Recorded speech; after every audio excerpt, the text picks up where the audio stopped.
ॐ मधुरं मधुरेभ्योऽपि पावनेभ्योऽपि पावनम् मङ्गलं मङ्गलेभ्योऽपि हरेर्नामैव केवलम् आब्रह्मस्तम्भपर्यन्तम् सर्वं मायामयं जगत् सत्यं सत्यं पुनः सत्यं हरेर्नामैव केवलम् हरेर्नामैव केवलम्। श्रीनाथमेकमधुना पुरुषं महान्तम् श्रीनाथमेकमधुना पुरुषं महान्तम् शान्तं सनातनमजं समुदारचित्तम् भक्तार्तिनाशनपरैकमनोभिरामम् राधावरं भुवननाथमहं स्मरामि राधावरं भुवननाथमहं स्मरामि। ई कक्षा माध्यमेन अध्ययनरतानां समेषां छात्राणाम् अहं डॉक्टर हरस्वरूप वासिष्ठः प्रिंसिपल गवर्नमेंट संस्कृत कॉलेज नाथद्वारातः भवतां समेषां हार्दिकम् अभिनंदनं हार्दिकं स्वागतं व्याहरामि। प्रिय छात्रों, संस्कृत वाङ्मय के अंतर्गत निर्धारित जो आपका ग्रंथ है श्रीमद् भगवद गीता, उस गीता के द्वितीय अध्याय के अंतर्गत पूर्व के प्रसंग में आप लोग सुन रहे थे अर्जुन महाभारत का जो युद्ध है उससे विमुख होकर के युद्ध न करने के पीछे जो उनका तर्क है, उस तर्क को भगवान श्री कृष्ण के समक्ष वो प्रस्तुत कर रहे थे। अर्जुन का कथन था कि हे केशव, पितामह भीष्म, गुरु द्रोणाचार्य, ये सभी महापुरुष मेरे पूजनीय हैं।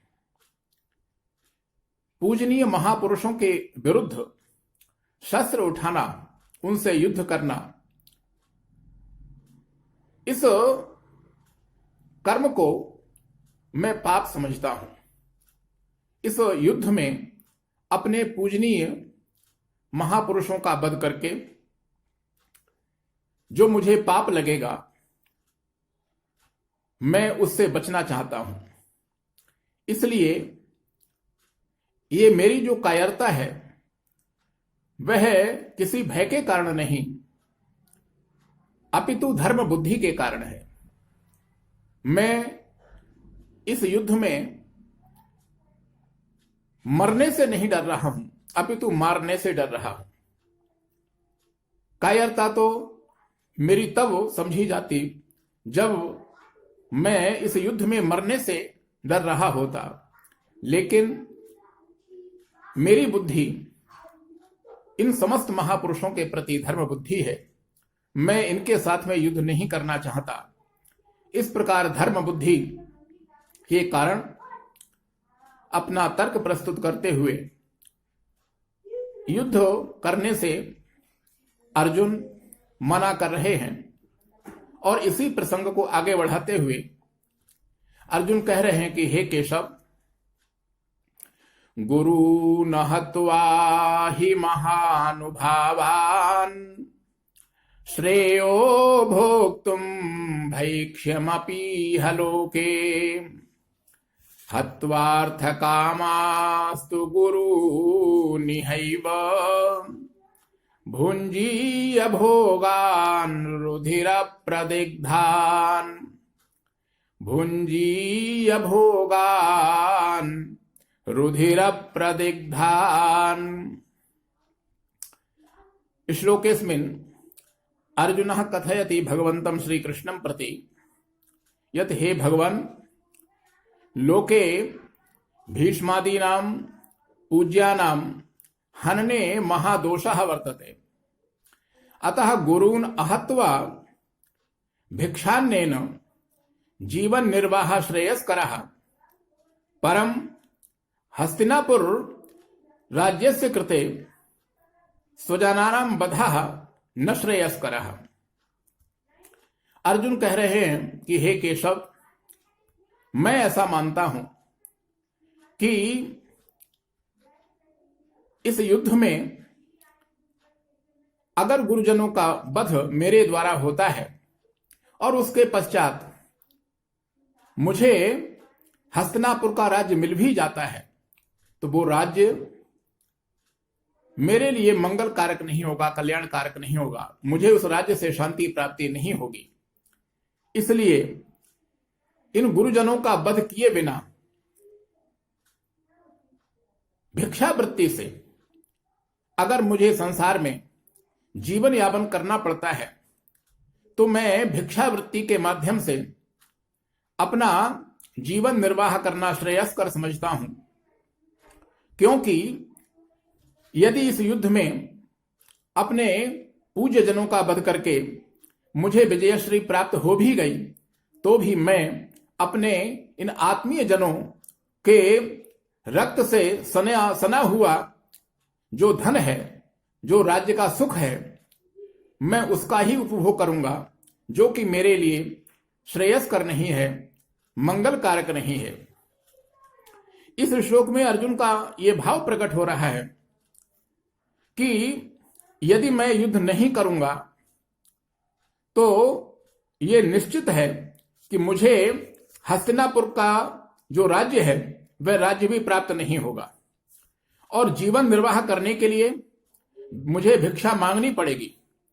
जबकि क्षत्रिय के लिए भिक्षावृत्ति शास्त्रों में निषिद्ध है और भिक्षावृत्ति से संसार में मेरी निंदा भी होगी।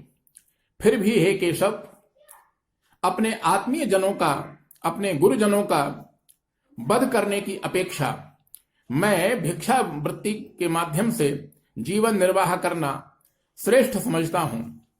और यदि मैं युद्ध करता हूं तो मैं अपने गुरुजनों के रक्त से सने हुए जिस राज्य सुख को भोगूंगा, उस राज्य सुख से मुझे अपने जीवन में शांति प्राप्ति नहीं होगी, मुझे सुख का अनुभव नहीं होगा, मुझे किसी प्रकार का सुख अनुभव हो, शांति का अनुभव हो, ऐसा मैं नहीं समझता हूं। आगे अर्जुन कह रहे हैं कि हे केशव, न चैतद् विद्मः कतरन्नो गरीयो यद् वा जयेम यदि वा नो जयेयुः यानेव हत्वा न जिजीविषामः तेव स्थिता प्रमुखे धार्तराष्ट्राः।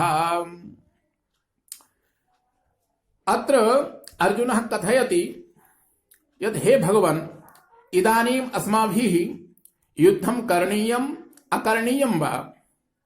युद्धे अस्माकं जयः भविष्यति आहुस्सित पराजयः इति वयं न विजानीमः।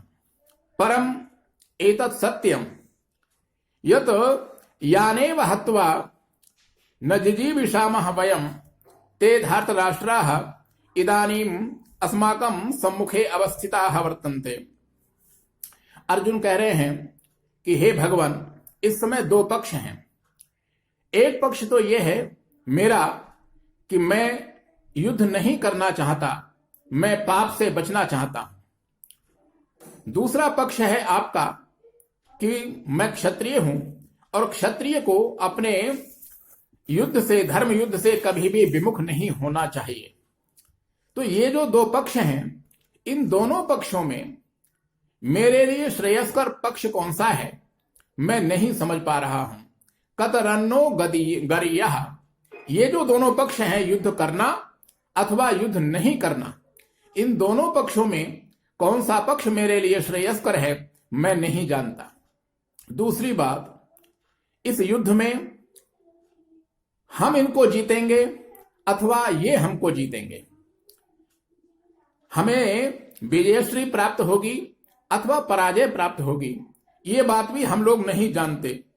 लेकिन मैं एक बात अवश्य जानता हूं केशव, कि यानेव हत्वा नजीजीविषामः, जिनको मारकर हम कभी जीवित नहीं रह सकते, राज्य का सुख भोगना तो बहुत दूर की बात है, जिनको मार करके हम कभी अपने जीवन की कल्पना नहीं कर सकते, आज वही धृतराष्ट्र के जो पुत्र हैं, आज वो इस युद्ध में हमारे सम्मुख खड़े हुए हैं। अर्जुन यहां पर किंकर्तव्य विमूढ़ हो रहे हैं, वह ये निर्णय नहीं कर पा रहे हैं कि मेरे लिए उचित मार्ग क्या है। अर्जुन जब अपने कर्तव्य का निर्णय नहीं कर सके, तब व्याकुलता पूर्वक भगवान श्री कृष्ण से प्रार्थना करते हुए कहने लगे कि हे केशव, कार्पण्य दोषोपहता स्वभावः पृच्छामि त्वां धर्म सम्मूढचेताः यच्छ्रेयः स्यान्निश्चितं ब्रूहि तन्मे शिष्यस्तेऽहं साधि मां त्वां प्रपन्नम्। अस्मिन् श्लोके कर्तव्य विषये किं कर्तव्य विमूढ़ा अर्जुनः भगवन्तं श्रीकृष्णं प्रति कथयति यत् हे भगवान्, इदानीं मत्कृते यत् श्रेयस्करं स्यात् तत् ब्रूहि। अर्जुन कर्तव्य के विषय में जब किं कर्तव्य विमूढ़ होने लगे और निर्णय नहीं कर सके कि मेरे लिए उचित क्या है, तब भगवान से वो प्रार्थना करने लगे कि हे भगवान, अब आप ही मेरा मार्गदर्शन करें। अर्जुन कह रहे हैं कि हे भगवान, कार्पण्य दोषोपहत स्वभावः, इस समय मेरा जो स्वभाव है वो कार्पण्य रूपी दोष से, कायरता रूपी दोष से उपहत हो गया है, अर्थात दब गया है। और धर्म सम्मूढ़ चेताः, धर्म के विषय में मेरी बुद्धि में मूढ़ता छाई हुई है। मेरी बुद्धि ये निर्णय नहीं कर पा रही है कि इस समय मेरे लिए धर्म क्या है और अधर्म क्या है। इसलिए हे भगवान, यत् श्रेयः स्यात् निश्चितम तत् ब्रूहि, इसलिए हे भगवान, इस समय मेरे लिए जो श्रेयस्कर मार्ग हो उसका आप मुझे उपदेश करें। शिष्यस्ते हम साधि माम त्वाम प्रपन्नम, मैं आपका शिष्यत्व स्वीकार करता हूं, आपको गुरु रूप में स्वीकार करता हूं। आप मुझे उचित मार्गदर्शन दें जिससे कि मेरा मंगल हो, मेरा कल्याण हो। इस श्लोक के माध्यम से अर्जुन ने भगवान का शिष्यत्व स्वीकार करते हुए, उनके प्रति गुरु बुद्धि पैदा करते हुए उनसे उचित मार्गदर्शन हेतु प्रार्थना की है। इसी के साथ हम इस प्रसंग को यहीं पर विराम देते हुए आगे का जो प्रसंग है उसे हम लोग आगामी कक्षा में उस पर चर्चा कर सकेंगे। तब तक के लिए मैं अपनी वाणी को विराम देता हूं। जयतु भारतम, जयतु संस्कृतम।